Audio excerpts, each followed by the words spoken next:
आज की वीडियो में हम हजरत सकी सरवर लखदाता पीर जी का एक किस्सा जानेंगे। कहते हैं सरकार लखदाता पीर जी ने अलग अलग दौर में अपने मुरीदों पर करम किया है, उनकी जिंदगी सफल की है, उन्हें सच की राह दिखाई है। कहते हैं एक बार सरकार हजरत लखदाता पीर जी अपनी घोड़ी पर कहीं जा रहे थे। रास्ते में उन्हें एक गुज्जर आदमी मिला जो गाय चार रहा था और पीर बाबा लखदाता जी ने उस आदमी से पूछा, हमें दूध की जरूरत है, हमें दूध दे दो। वो आदमी कहता, बाबा जी दूध नहीं है, ये जितनी भी गाय हैं ये दूध नहीं देती।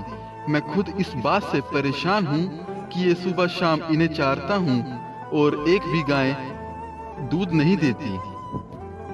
काफी समय हो गया इन्हें चारते को, पर इनमें एक भी ऐसी गाय नहीं है जिसने दूध देना शुरू किया हो, जो दूध दे और उसे मैं बेच के अपने घर का गुजारा कर सकूं।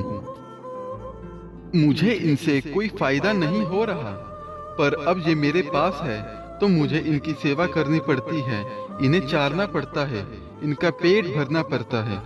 जब सरकार हजरत पीर बाबा लखदाता जी ने उस आदमी की ये अर्ज सुनी तो सरकार के सामने खड़ी एक गाय को सरकार जी ने देखा और उस आदमी को कहा, उसके पास जाके उसका दूध निकाल लो।